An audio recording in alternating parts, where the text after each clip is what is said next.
there's never been a time in the 200-year history of Troost where we weren't divided. And I would argue that Troost isn't just a street that divides us in Kansas City, but that, Matt, we all have a Troost that runs down our heart. We all have a dividing line with people on one side or the other of that Troost.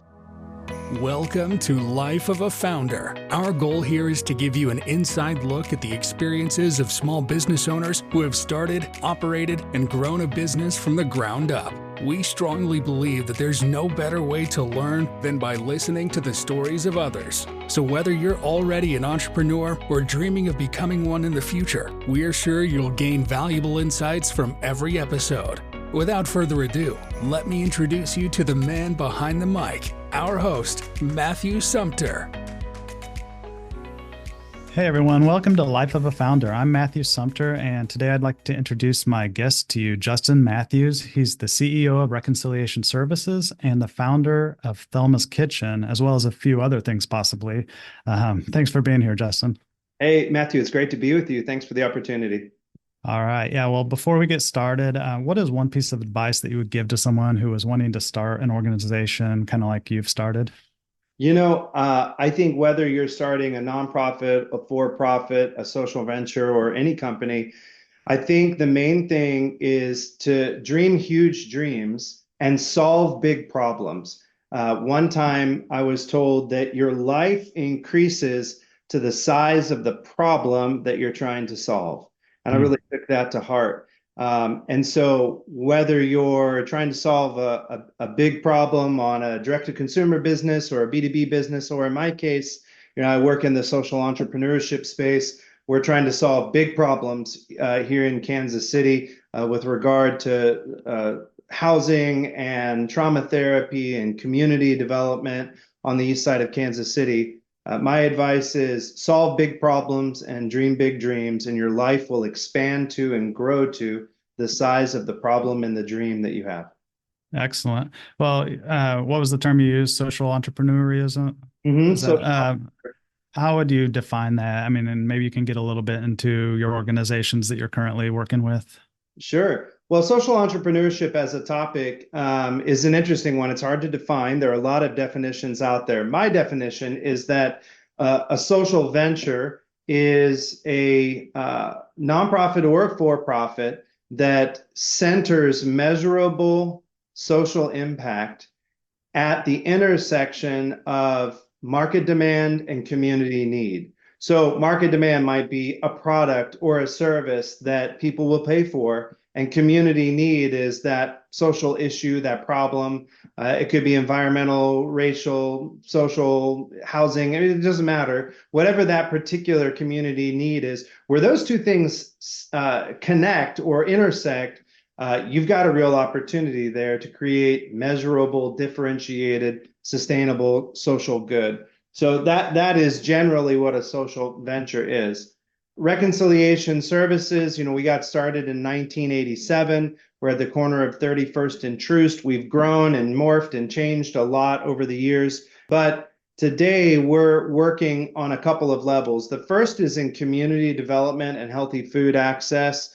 And that's with Thelma's Kitchen. And I'll talk a little bit more about that specifically. Second level is social services. So IDs, birth certificates, medicine, housing, goal setting, kind of life coaching for those who are really in need so that they can attain the goals that they want to attain to move forward in life. And the third level then would be trauma therapy. So we have master's level trauma therapists who are doing free to the client, donor-sponsored trauma therapy in the community for those who are suffering from depression, PTSD, and various forms of trauma. And then lastly, kind of that economic community development work. So each of our programs along the way fits into one of those things. Our ultimate vision and mission can be summed up in the word reconciliation. So we really are striving to make social and economic reconciliation possible, cultivating a community seeking that in order to reveal the strength of our city and those that we serve. And every year we are serving and walking with over 3,500 unique individuals and their families every single year. All right. You mentioned Thelma's Kitchen, and I've kind of heard that is one of your funding mechanisms, I believe. Is this how you kind of fund your services Well, Thelma partially? Kitchen is a social venture. It's a social enterprise. So it's a restaurant, just like you would walk in on the plaza and go to a restaurant. It's open to anybody, and there are some unique characteristics of it. But a nutshell, Reconciliation Services launched Thelma's Kitchen to accomplish our mission, but also to create a diversified revenue generation strategy so that we're not always just fundraising as we do, for example, for our housing work. We're always having to fundraise, write grants, raise money from individuals. But Thelma's Kitchen operates as a pay it forward restaurant. So, Okay. Matthew, you might walk in there and you and a business associate are going to have the best lunch in Kansas City, and you swipe your card and you're buying lunch just like you would anywhere else. But when you're there at the register, we're going to say, would you like to pay it forward for anybody in the community? And we have a goal of how many meals we're trying to pay it forward every day and every week. And so you swipe your card and you say, sure, I'll pay it forward for two other people. And Okay. that then goes into the kitty. And then you might have somebody behind you who's a client or who comes in from the community and is struggling to survive and succeed financially, and they need some help, and so they come in and they pay what they can, they donate what they can for their lunch for themselves and maybe for their kids, but in collaborating together everybody eats, and so we've Yeah. become a community gathering spot that's so much more than just about the best lunch in Kansas City. So we were the first pay it forward restaurant in Kansas City. I still believe we're the best, and our food is second to none. We also launched Awesome. during COVID a catering company, and so we cater corporate events and lunches, tray catering and individual box catering. So you can find out more. You go to thelmaskitchen.org.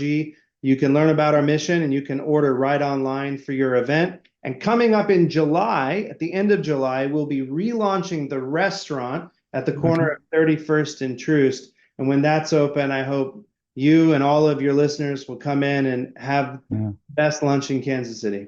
All right. Yeah, that's a great resource for the community. Thank you. Mhm. How long ago was that you started it, and what age were you about? Yeah. Well, we started it in 2018, and I'm 47 years Okay. young now. So you can do the Okay. math on that. But Very good. um, Reconciliation Services started in 1987 and was founded by another gentleman and his wife. And so we've just grown a lot since I got here in 2013. But I started as a volunteer before that in 2008. So I've been around Gotcha. for a little while. Okay. And what inspired you to do Thelma's Kitchen, or how'd you come up with that idea? I mean, you were Yeah. already volunteering and you were doing some of this other stuff with the organization, and where did that idea come from? Yeah, well, Thelma's Kitchen really had its genesis in a couple of things. First of all, I wanted to launch another social enterprise, a social venture that helped us to move reconciliation services from kind of the traditional nonprofit model into a social venturing model, social entrepreneurial model. And I wanted to have that happen in a way that fit in with what was going on in the community. So there's a lot of gentrification on Troost right now. That's a weaponized word for many people, but basically what I mean by that is there is a lot happening economically and from a real estate perspective, and not everybody who's been here is still able to be here financially as things change. Gotcha. There are positives and negatives to what's happening on Troost. Probably more positive than negative, with the exception of the housing issue, which is not just a Troost issue, that's a larger Kansas City issue. But at any rate, that's all subcontext for why I wanted to launch Thelma's Kitchen. We wanted to create a gathering place where rich and poor, black and white, east and west could come together on this historical dividing line, racially and economically, and be able to make reconciliation more possible today than it was yesterday. And we wanted to make sure that Reconciliation Services accomplished its mission while also sort of living into what was happening in the community. So think about the city as like a body. right? And the work at Thelma's Kitchen as a particular kind of acupressure point in the body of the city. It's a node at 31st and Troost where the specific work that we're doing has a magnifying effect that's more than just the corner. But Yeah. there's greater healing that's happening in the body of the city by applying pressure to that particular node in the city. It's a very important place. Many of your listeners may or may not know, I mean, but there's never been a time in the 200-year history of Troost where we weren't divided. Going Mm. back to the 1830s to 1865, the Porter slave plantation was right there from 31st Mm. Troost and then moving north 360 acres. And then you move forward through time and you've got segregation, and Troost became sort of a thriving business district, but it was also redlined and segregated. So if you were African American, you lived north of 31st Street and east of Troost. And the white community that was here really made sure that that segregating line was enforced. Okay, Um, got it. Yeah. you move forward 1954, Brown v. Board, and you have sort of the beginning of desegregation, Mm. but Troost becomes sort of the demilitarized zone of Kansas City, particularly after the riots in 1968. So now with all that's happening in Kansas City and that history, Troost is a very important place. And I would argue that Troost isn't just a street that divides us in Kansas City, but that Matt, we all have a truce that runs down our heart. We all have a Mm. dividing line with people on one side or the other of that truce. So the work that we're doing through Thelma's Kitchen, it's not just about serving incredible food. And Chef Natasha, who's our chef, is an award-winning chef. She's on KCUR. She has a pretty big podcast, and Okay. she's an amazing chef. But more than that, there's that larger mission and context that food then enables us to live into. And then the social venture aspect of it, creating that diversification of revenue that supports all the rest of the social and trauma therapy work that we do in Kansas City. All right. Thank you for that background. Yeah, that's helpful. Getting down into a little bit of details more about the business, I guess we'll call it a business for now. Sure. Yeah, it is. How many employees are there, partners, volunteers? I mean, what's it take to run these services? Yeah, well, when I got here in 2013, we had 5 employees, including me, and we were maybe $600,000 a year, so we were pretty small. Yeah. But thanks to the generosity of Kansas City and hard work of our board and staff, we're about 30 employees now, and Okay. about 5 million a year. So we're kind of in that medium size social venture business space and continuing to grow pretty quickly. And so beyond the paid positions, it is charitable. It's a nonprofit. Everything else is kind of rolled back into the services.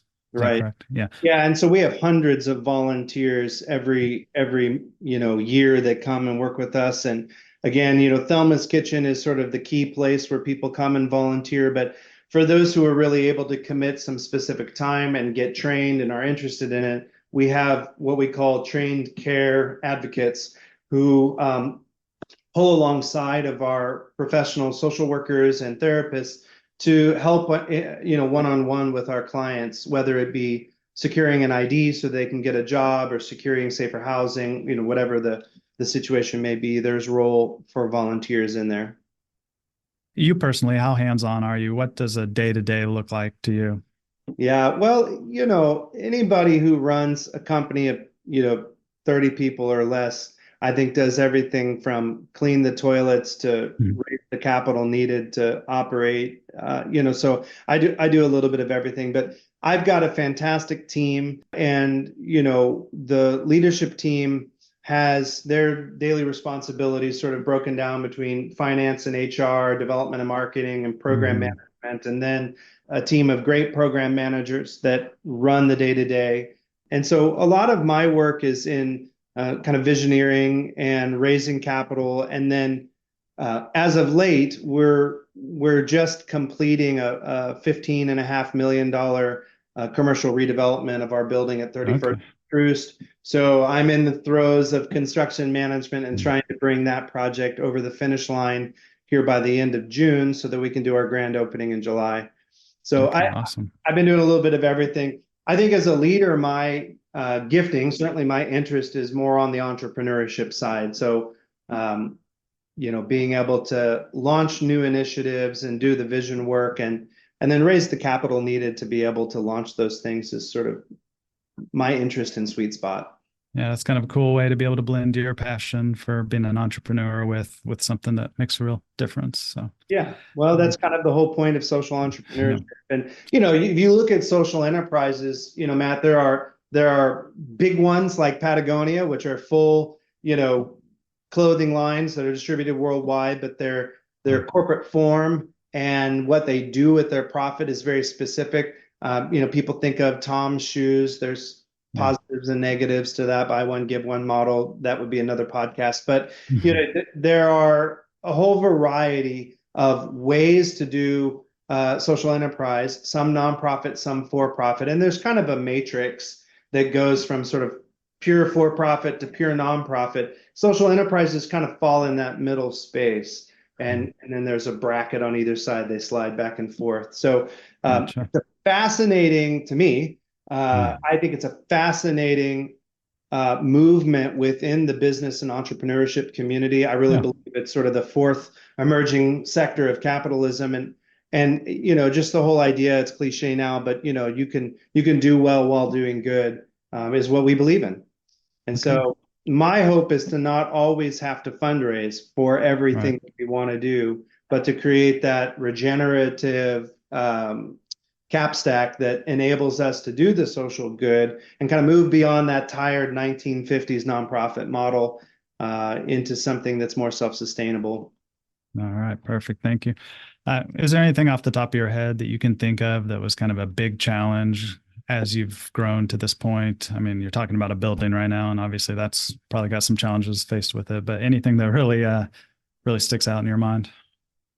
I, you know, Kind of on the corporate level, I think most executive leaders would tell you that the most difficult part of running any organization is the people. I mean, Yeah. probably starting with me, the chief among them. But I think that particularly post-COVID, recruiting and retaining high quality staff who are committed to the mission is difficult, and it's difficult to do it particularly as a social venture because so much of what we do is charitable in terms of its funding mechanism so far. We don't have the ability to go out and just raise capital to invest and to hire everything that you want and then to go build something. We kind of bootstrap it and we build slowly by slowly and kind of Right. drop by drop the bucket fills. But that's been difficult, particularly post COVID. And we put a lot of effort into retaining the incredible staff that we do have. But Mhm. this new building in particular is going to help us to recruit and retain people. I think one of the lessons I've learned is how important that physical space is for accomplishing our mission. So, Okay. And has it gotten to the point, has the stress gotten to you ever where you've kind of felt like it was you're burnout, or it's time to walk away? I mean, has most entrepreneurs that's crossed their mind a time or two. So I didn't know if that's happened with you. sure, I don't think I've been burnt out. I'm a person of faith, and so my faith really keeps me motivated and moving, and becomes sort of a bedrock for me when I need to fall back. But sure, we all get Yeah. really tired, and I've been at Reconciliation Services as CEO for 11 years, and longer than that as a volunteer, and so I think the work that I do is hyper local right now. And I think the challenge that I've had is, kind of as entrepreneur, founder guy with big vision, Hmm. it's hard because things never grow as quickly as you want them Yeah. to. The work that we do doesn't scale Right. like fintech or something like that, where you can see this kind of mass adoption and massive hockey stick. Yeah. I wish we could have a hockey stick in housing, Mhm. for example, but there it's a very complex problem, and the capital required is intensive. So those things tire you out, and Yeah. you got to find ways to keep moving forward. Yeah. Well, speaking of that, I mean, how do you,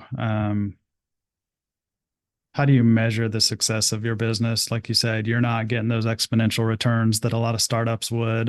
So, I mean, what's your day-to-day goal if not you're not trying to raise the revenue by 25% per year, but what is your goal? Well, we do have revenue goals every year, and just the way that we accomplish those goals is varied. It's a mix of social venturing and fundraising, and the fundraising is really diverse. But measurable impact is the key. Mhm. So that requires both ROI and SROI. And what I mean by that is the traditional return on investment. So what am I investing in staff and in resources, in programs in order to accomplish the goal? But then Yeah. measuring right alongside of that SROI or social return on investment.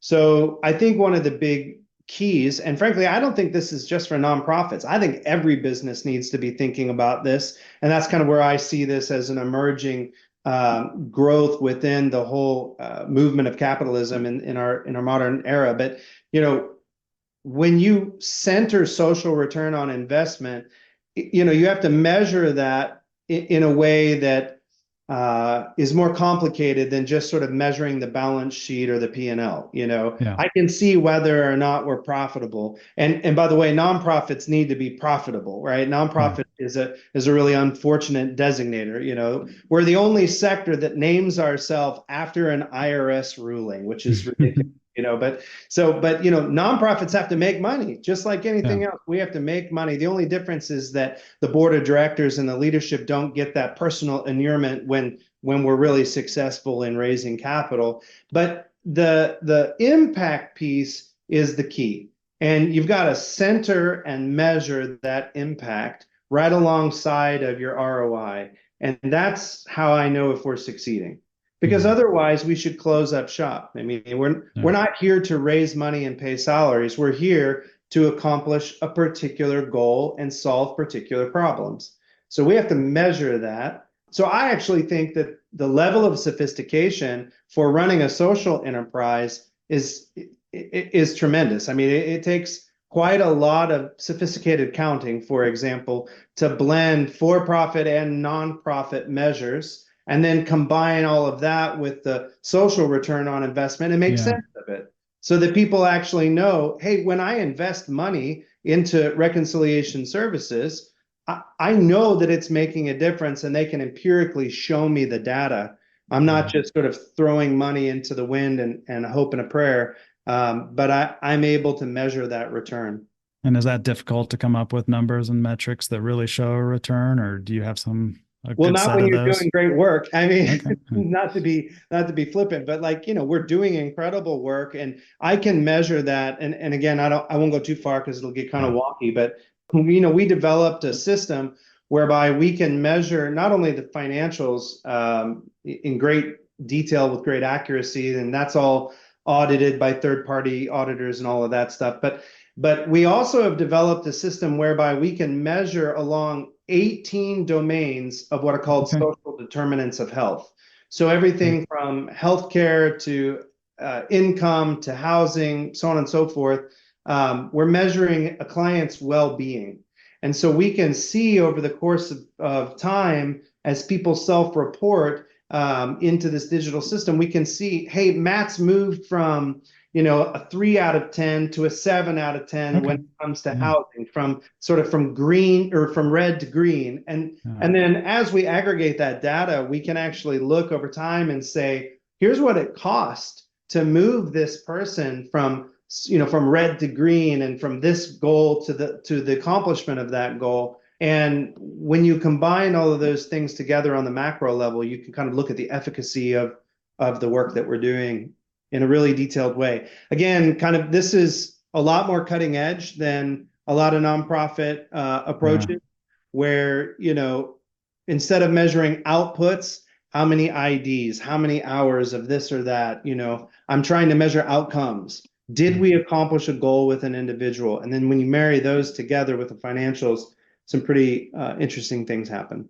Yeah, I'm sure that's very helpful, especially when going out and trying to raise the funds and being able to show those returns Mhm. very specifically. So, Well, we uh, run reconciliation services in Thelma's Kitchen like a business. yeah, We really do because we believe that those KPIs and those metrics, that measurable, differentiated approach is really the future of philanthropy. And certainly we're seeing the more sophisticated philanthropists and foundations moving that direction, but we just think it's doing business the right way. So, your audience probably knows about traction and kind of the entrepreneurial operating system. So I operate sort of my own hybrid EOS here that sort of guides and governs what I call our momentum framework and how we move forward as an organization. So we're trying to take those best practices, even kind of lean startup best practices, and apply them to the social impact world.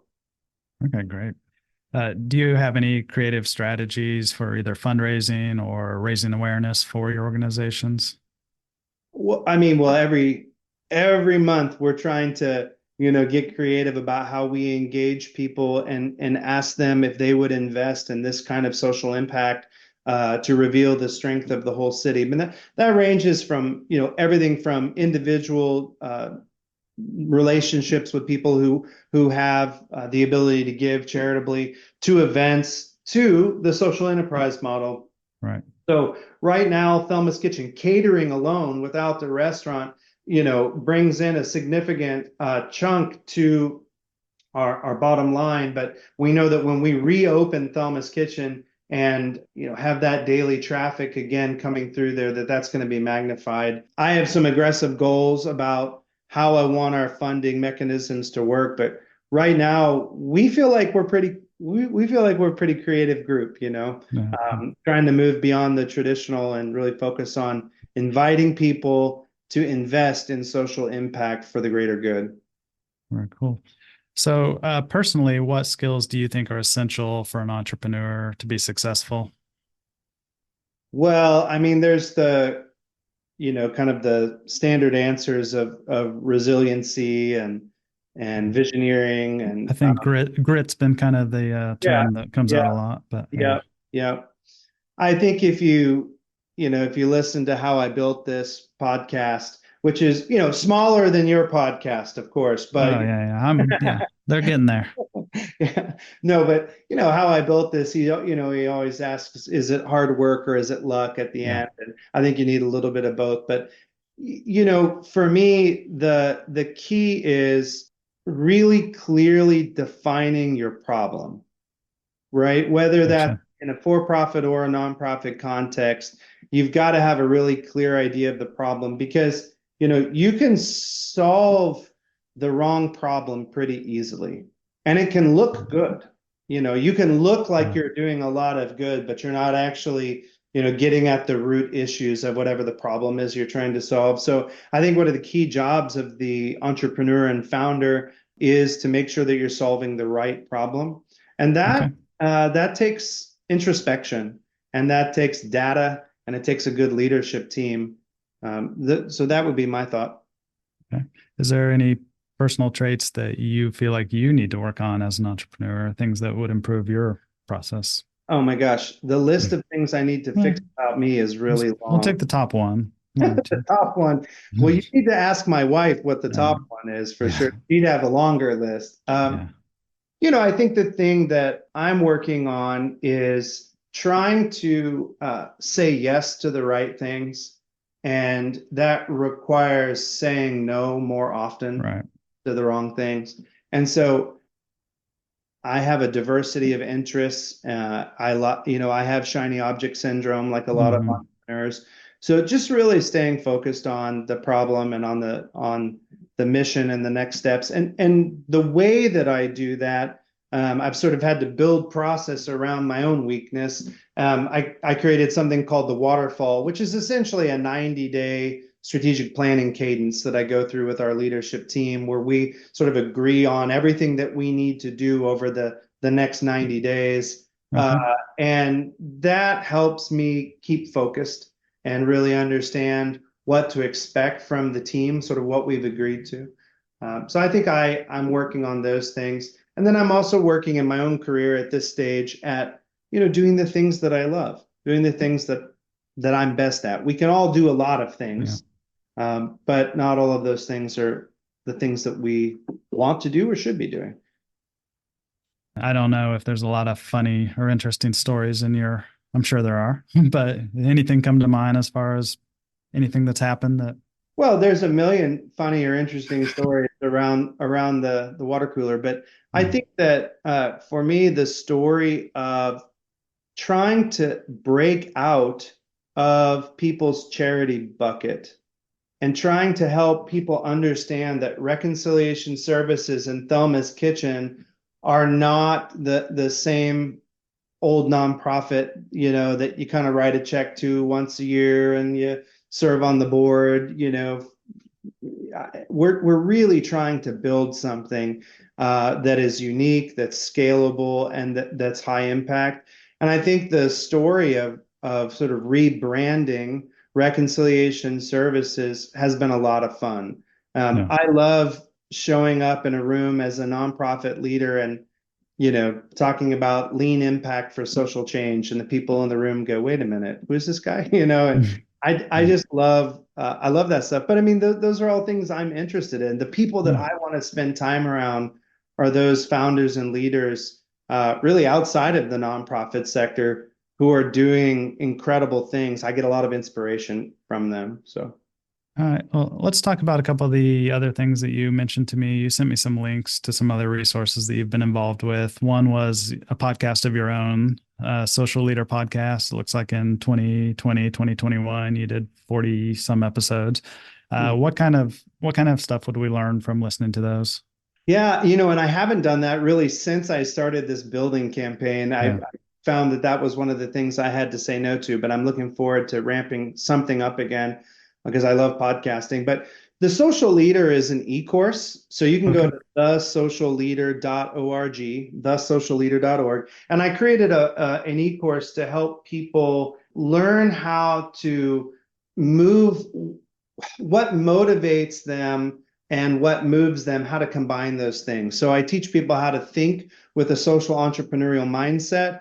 I teach people how to lead their teams in a bias aware way. And I teach people how to be a trauma informed leader. So I kind of take all this stuff that we do on the nonprofit side and then apply it to traditional business to create really a new and emerging cutting edge business leadership modality. That e-course is available. From that e-course, what I did is I started interviewing people who had taken that or who were leaders that I thought exemplified the kind of leadership. And by social leadership, I didn't mean social media. I meant people who were focused on social impact and making sure that their daily life and work included the social priorities that they had as an individual. And kind of one of the bumper stickers that I teach in that course is that what moves you motivates you. So that, Matt, when Hmm. you start to feel stale in the work that you do day to day, very often we need to look down kind of at the body of work that we have and say, does this include anything with what actually is moving me? Because all of us Mhm. care about something, but we sit in our cubicle, we sit in our Yeah. office, and we can say, well, that nonprofity stuff, that's what I do on the weekend. I write a check at the table once a year, whatever. But my Yeah. contention is that the greatest leaders, those that I've studied, are people who incorporate what moves them into their daily life and work. And so I teach people how to do that through that 3 module e-course. And you'll hear everybody from, the mayor to Hmm. Anne Mei Chang, who wrote an incredible book on social impact. So Okay. real Great. diversity of local and national uh, guests on the podcast, and tremendous amount of value represented there. All right. So my listeners should check that out as well. Thanks. You also mentioned Keystone Innovation District. Can you tell me anything about that, how you're involved? Sure. Well, my good friend Kevin McGinnis is the founder of the Keystone Innovation District and Keystone Labs here in Kansas City. And the reason that I bring that up in this context is because he and I worked together to conceive of and then launch with a team something called the Social Venture Studio, which is a studio accelerator program for social entrepreneurs. We're in our third cohort. We just announced now. And so we've worked with 21 companies and organizations who exemplify that social entrepreneurial work that we've been Yeah. talking about. So, and that's run by the Keystone Innovation District. Yeah, and I looked a little into that. So as an incubator, you're providing grants, you're providing some office space, that sort of thing. So it's kind of a very cool concept to help grow, this social aspect that you're trying to grow. Yeah, I mean, there's a lot of nonprofit support groups, and there's a lot of for-profit accelerators. And what we created, which I think is very unique, particularly here in the Midwest, it's the first one that I know of. There are some on the coasts, but we felt like every social entrepreneur deserved the same tools, access, and mentoring that you would get if you were in a startup accelerator or incubator Yeah. as a for-profit. And so we've worked with some amazing founders and companies, and certainly encourage people to go Google Social Venture Studio and look at some of those. Okay, perfect. Personally, whatever you're willing to tell us or whatever's public, what are your future plans? Does the organization have kind of a succession plan? You talked about this building, so I know that's kind of a big thing on your horizon, but go down the road a few years and what are you thinking? Yeah, so I don't have any plans to leave. I think that every 3 to 5 years you hit a milestone and you evaluate where are you in life. And I'm at a particular place in life where I'm feeling very fulfilled personally Good. in the work that I do here at Reconciliation Services. I think certainly there are more social ventures in the hopper underneath the Mhm. RS umbrella. We've got some things that we're working on. So I'm not planning to go anywhere right now, but always trying to start new things. That's part of my next question. So, if there's anything you can give us, what are some of those business ideas that you've come up with, or even if it's outside of reconciliation services, what are some of those thoughts or ideas that you've come up with that you really maybe haven't had the time to pursue yet? Yeah. Well, I don't have specific business ideas outside of RS that I can talk about at this point, but I'm a fellow in the Aspen Institute this year. I just was honored to become a part of Cool. that. I'm surrounded by these Aspen Institute fellows. I'm in the Civil Society Fellowship, and each one of them, we all have to start a venture. And so I don't Hmm. know what mine will be yet, but the Gotcha. the folks that I'm around are creating the most amazing things. So they've got my juices flowing. So Gotcha. you'll have to come back and ask me a year later. With Inside Reconciliation Services, we're really working on building Thelma's Kitchen brand, not just the local restaurant, but the catering company looking to bring the best box lunch and the best catered lunch to every company and every church and organization here in Kansas City. I talk about it as slacktivism, sort of slacker activism. You can eat well and do good. So it's a big part of our future. And then I do have some plans for exploring taking the Thelma's Kitchen brand to a regional or national Okay. audience, not necessarily replicating the restaurant, but maybe looking at other ways to do that.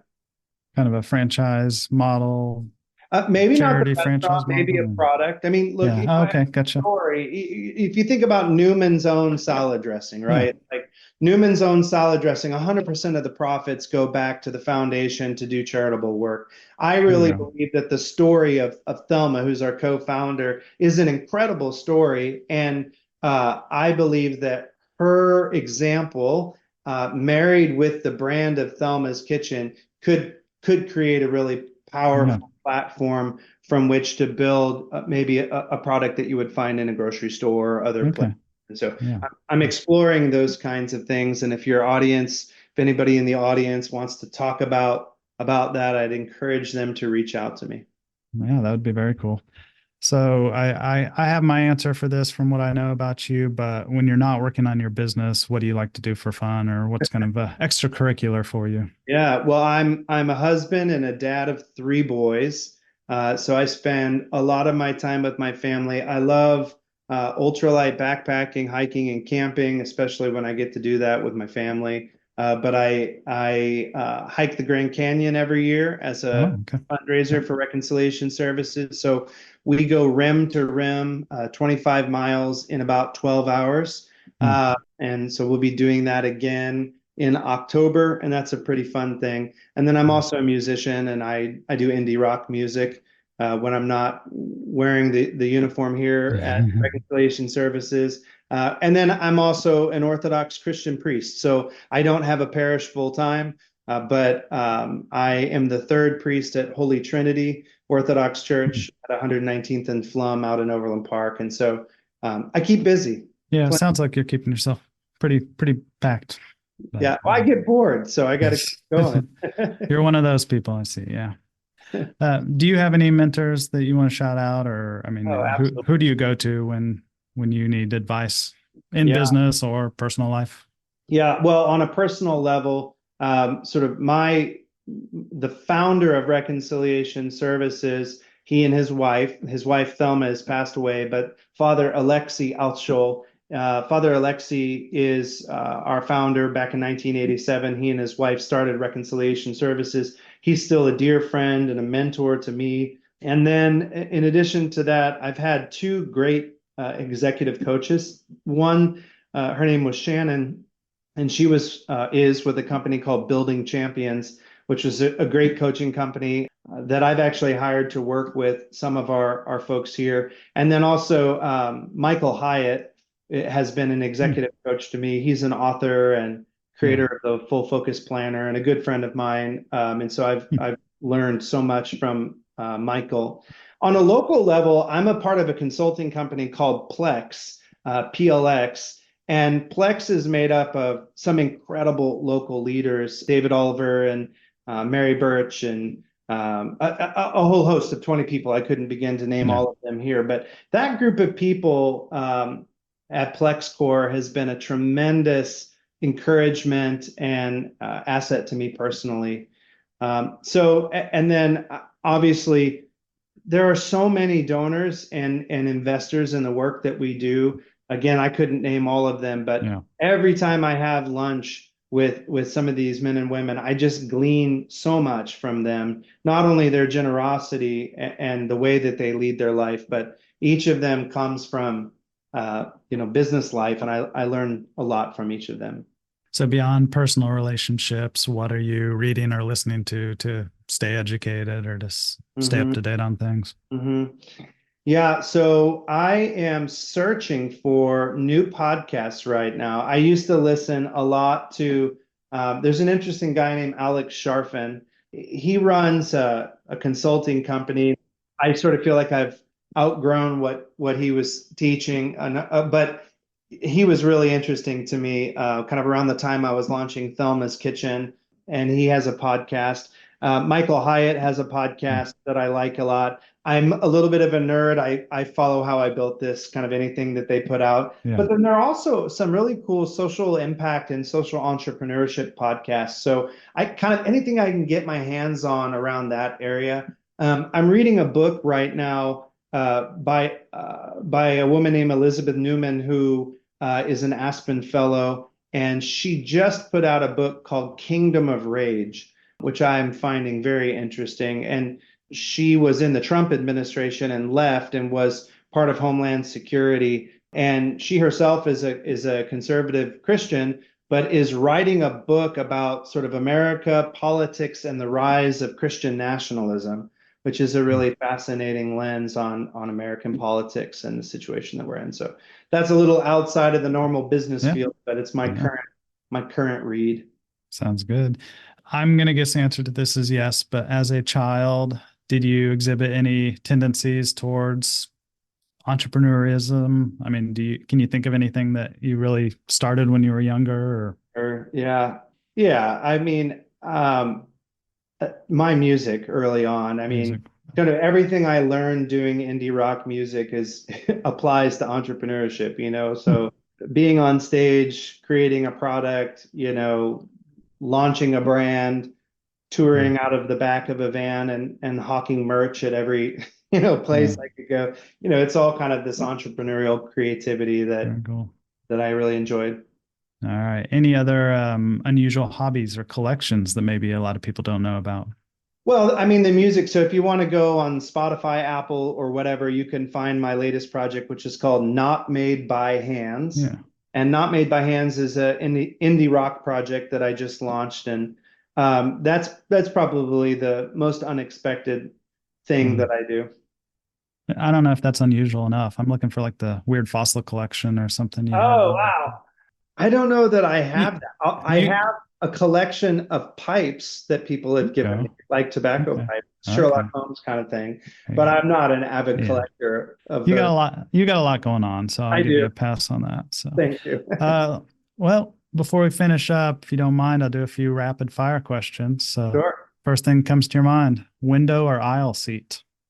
Oh, aisle seat. All right. Favorite holiday? Easter. Besides a phone, wallet, keys, what else do you have on you at all times? I wear my baptismal cross underneath my shirt. Okay. What's your favorite dessert? Oh my gosh. Creme brulee. Creme brulee. I can agree with you on that one, That's pretty good. especially when you have a good one. Yeah. Oh yeah. Favorite time of the day? Gosh, that's changed as I've gotten older, but it's still late at night. All right. Well, it's been a great conversation. Thanks. I mean, we've covered a lot. You're involved in a lot and you're inspiring, I think, to a lot of people. So what's the best way for listeners to find out more about your organization? You mentioned a few Yeah. websites, but how can they kind of get everything all at once? Yeah, I think the easiest thing is to go to thelmaskitchen.org. And from thelmaskitchen.org, you can find the parent organization Reconciliation Services. You can get involved as a volunteer. You can donate, and you can order the best lunch in Kansas City, catered to your home or office or your group. So thelmaskitchen.org. And thank you for the honor of being on your No podcast. problem. It's great to get to visit with you and to visit with your audience. Yeah, thank you.